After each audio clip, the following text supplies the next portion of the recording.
Issues facing our nation. Welcome to The Breakdown, KUJH's political news and analysis program. I'm Eric Pauls. And I'm Caitlin Dornbos. Civic Engagement and KU Leadership 2013 began this week with many on-campus opportunities to get involved in your community and government. Today, I'll speak with Civic Engagement and KU Leadership Council members Allison Cohn and Eric Hurt about a few of the upcoming events and the importance of young people playing active roles in their communities. Also, we will talk about a new marriage law in New Jersey, an update in the story of a controversial tweet from a KU journalism professor, and we will break down the botched rollout of Obamacare. But first, let's catch up on the latest political headlines. Kansas Democratic candidate for Governor Paul Davis announced Tuesday that he has selected Wichita businesswoman Jill Docking as his running mate for lieutenant governor. The Davis-Docking ticket will challenge current Governor Sam Brownback in the 2014 election. Now, what this means for you? In a Republican-dominated state like Kansas, there is typically a dreary outlook for the Democratic Party. However, the addition of Docking could prove beneficial to the Davis campaign. Docking has already faced Brownback in an election. In 1996, she lost a tight U.S. Senate race to Brownback. And the Docking name is not unfamiliar to the governor's mansion. Jill Docking's father-in-law and grandfather-in-law both served as governors of Kansas in the 1950s, 60s, and 70s. Also, in other Kansas election news, former Speaker of the House and former presidential candidate Newt Gingrich and his wife Callista announced that they will be in Johnson County on November 8th to endorse Senator Pat Roberts for re-election. New Jersey became the 14th state in the nation to allow same-sex marriage Monday after Governor Chris Christie dropped his legal opposition to the new legislation. He initially acted like he was going to challenge the law and then said that he would honor the decision of his state. And what this means is that Chris Christie could be among the first prominent Republicans to publicly embrace a state's right to decide on its own marriage laws. New Jersey chose their law, and it looks like the governor will respect it. If he decides to run for president, this will certainly be a hot-button topic in the Republican primary battle. Over half of young Republicans were polled as supporting same-sex marriage, and it looks like Governor Chris Christie may represent a new wave in the GOP simply in the fact that he does not seem to have any desire to actively oppose its legality. Now, the University of Kansas announced yesterday that Associate Professor of Journalism David Guth will not return to the classroom this year. Guth was put on administrative leave on September 20th after posting a Twitter comment about last month's Navy Yard shooting that caused national controversy. This decision ends Guth's administrative leave effective today. He will be doing administrative duties on campus, though he's not losing his job. Right. Provost Jeff Vitter made the decision, and Chancellor Bernadette Gray-Little approved it. Guth also issued an apology yesterday, saying that as a professional communicator, he should have been smarter. And what this means for you is that Guth was already going to be on a sabbatical next semester and would not have been in the classroom, so it will not affect KU journalism students next semester. Guth's tweet last month sparked a lot of controversy, and it looks as though this decision should end the university's comments on this matter. Now, this Wednesday, Kansas legislators will be on campus at KU. After Guth's tweet, some lawmakers were calling for his resignation, and now with the university's decision to keep him, it could be an interesting conversation in regard to the budget to watch for next week. Now, moving on to today's big breakdown issue, the botched rollout of the Affordable Care Act, or Obamacare. Now, I don't think anyone expected the first few days of the Obamacare rollout to be perfectly smooth and problem-free. However, I imagine very few in the Obama administration and really in Congress expected what would actually happen. Now, the website to sign up online, healthcare.gov, has had major technical malfunctions. Some of this is blamed on the administration using multiple contractors for different facets of the website that are not now compatible. Still, anytime something new is created in government or in life, there's going to be something wrong. When Medicare was rolled out, no one thought it would work. Now ask your grandma what she'd do without it. And others contribute the problems to the high volume of visitors to the website. However, some states have disputed this argument, saying that they have seen low numbers. Even some states saying less than 100 people have signed up for the program. Former White House press secretary for President Obama, Robert Gibbs, called it, quote, excruciatingly embarrassing for the White House. He said it was inconceivable that nobody in the Department of Health and Human Services, which oversees this program, knew of the problems because this is political and people are looking at who to blame. Now, many are saying that the buck must stop with Health and Human Services Secretary and former Kansas Governor Kathleen Sebelius. As some Democrats call for a delay on Obamacare, which was one of the points in the recent government shutdown that Democrats did not like, Republicans are now calling for Sebelius' resignation. It isn't likely, however, that the president will request her resignation. That would be uncharacteristic for him. but it would also lead to a tough nomination battle for whomever he would nominate to replace. You know, Eric, isn't it so nice that, you know, just last week the government was shut down because Republicans wanted to stop Obamacare, and now they're so concerned with people not being able to have access to it. Well, that is ironic, and I think the other irony here is it's not only happening on one side, but as you know, Republicans inch closer and closer to this deal, one of the things that came up was that 1-year delay, and the Democrats still did not want to do that. So now, as Republicans act like they suddenly love this law and want it to happen, Democrats are also saying, well, maybe we should delay it for a year. So it seems like both parties, once this political hurdle was passed in the shutdown, have just given up their principles and are back to playing politics. Well, it is politics. That's exactly what it is. And I think that it's not that Republicans are all for Obamacare and they want it to work. Sure. I'm actually, I would bet that Republicans are likely to be glad that the healthcare rollout has been kind of a failure. Well, and we'll see what happens, but I mean, as we both said, I'm sure it'll be more playing politics. So what do you think will happen with all this after the initial reactions to the rollout pass? It could be anything from a delay to a resignation to a simple technical fix. So let us know your thoughts on Facebook and Twitter, and we'll be right back.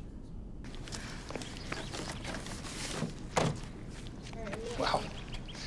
College already. Yeah. It's conversational. We gotta go. Better. That was the most conversational we've gotten.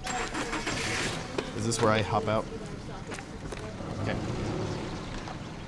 Should I leave my mic here? Just go over. No, he doesn't. It says Caitlin. And remember that Seatbelt. sometimes I Drive safe. Call when I get there. That's okay. It's a good thing. Eric. Yeah. I love you. Just be quiet. I love you too, Daddy. And thanks for everything.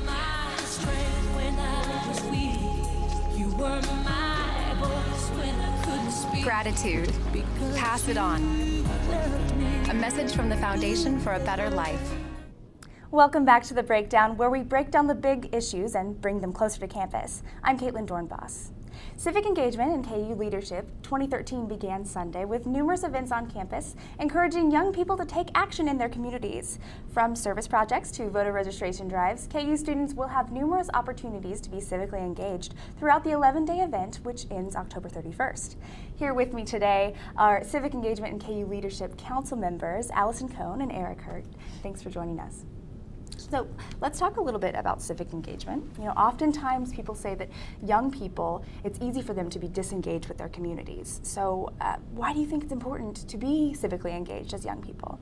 Well, one of the biggest goals of this 11-day event is to really encourage participation in local events, encourage participation on campus, allowing students to know that there are opportunities for them to be civically engaged. You know, the voter registration, I think, is really important, letting them know that there are community service projects, there are ways for them to be involved politically, civically, just basically letting people know that there are opportunities for them and that their voices can be heard. Absolutely. And Eric, you were heading up the voter registration drives. Is that correct? Definitely, and I think it's very important to kind of bridge the gap between government and them registering for voting, because a lot of people told me that they're very intimidated with the process, but it's a very easy process and everybody's been pretty much happy about how it's going.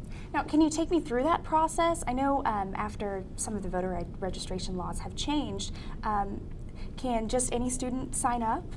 Yeah, if you live in Lawrence, you're actually considered a resident of Kansas, so you can register here even if you're from another state as long as you live here. Mm-hmm. And then once that happens, if it's your first time registering, you have to prove your U.S. citizenship, and Douglas County is very good at that. They send out letters, and actually I turned in registration forms and they sent out the letters like the next day, so they're very efficient. Now, how much voter registration forms have you turned in so far? We have turned in, I think, approximately 146, which is a very good number, seeing that it's an off year and not a presidential election. So. Absolutely. So, can you tell me about a couple other events that are going on with civic engagement? Definitely. Well, the planning committee for civic engagement and KU leadership, one of our biggest projects is in coordination with Make a Difference Day, and that's October 26th, so this coming Saturday. Throughout the rest of the month and throughout November, we are collecting money that will be used towards purchasing gloves and hats and other like warm weather necessities for local kids in Lawrence. It will be also in coordination with the Harvester's Back Snack program. So these are going to be gloves and hats and scarves that are going to, the children that are most in need of these things, especially going into the winter. And, they're going to need these things, and it's something, kind of encourage participation on campus and let students know that they can, help us out with this project as well. So we're trying to make it campus-wide. Right, exactly. Well, and that brings up an interesting point. Civic engagement, I think a lot of people just think that it's political, but it sounds like it can also be helping your community in general. What do you think civic engagement means to you? Do you do it in your free time? Well, in my free time, I'm usually like drinking coffee and maybe thinking about civic engagement. But I think that it's something that we can, add to our daily lives. I think it's definitely much more than just playing party politics. I think it's a lot more than saying I'm a Democrat, I'm a Republican. I think it's really focused around giving back to your community and leaving it better than when you got there. And I think it's definitely about, supporting others and supporting other organizations in your communities and, things like the Harvester's Back Snack program and, other different things on campus like Jubilee Cafe was one of the things that we were promoting with KU Leadership and Civic Engagement Week. So I think it's all about just giving back to the community and building communities and making it a better place to live. Absolutely. And the political side as well, it's easy for students not necessarily to know much about their government. I know the Dole Institute has a couple of events that are, along with KU Leadership and Civic Engagement, teaching people about their political process. How much do you know about the political process? I know, Eric, you go to the council meetings, the city council meetings, sorry. Yeah, definitely. City council meetings are where a lot of the nuts and bolts kind of like city running is where it happens. Right. And a lot of people don't pay attention to it, and it's sad because I feel like we pay more attention to the national government, but these city commission meetings are where things actually affect you, like once they're enacted, a lot quicker. And we have like the rental registration thing coming up, and that's an ordinance that's trying to ensure that a good representative sample of Lawrence real estate is safe for students and renters. Now, when is the city council meeting? They are every Tuesday at 6:35, and it's not going to be this Tuesday because this would be the 5th Tuesday, so it's every 4 Tuesdays. Okay, so a week from then. Yes. That's excellent. So maybe some students will check that out and be civically engaged in their communities. I wish you the best of luck with Civic Engagement and KU Leadership 2013. Thanks for joining us, and we'll be right back.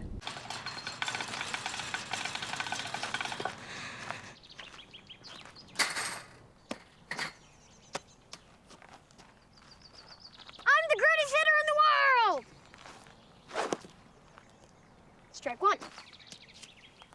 I'm the greatest hitter in the world! Strike two.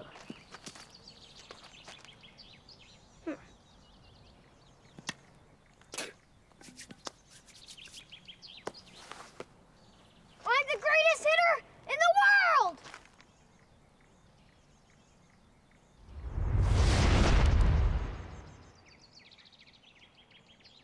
Strike three.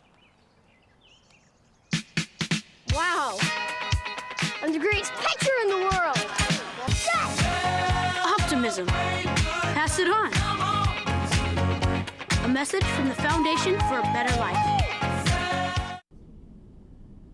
And that's all for this week. We appreciate you tuning into The Breakdown. Join us again next week for more political news and analysis at 11 a.m. on Friday. Remember to like us on Facebook at The Breakdown KUJH and follow our tweets at Breakdown KUJH. If you are interested in becoming a political correspondent for The Breakdown and you are a student at the university, send an email to breakdown.kujh@gmail.com. Also, tune in at 10 a.m. every day right here for KUJH. Good Morning America, Good Morning KU, and 6 p.m. on Tuesdays for Jayhawk Sports Report. I'm Caitlin Dornbos. And I'm Eric Pauls. See you next week when we break down the nation's big issues.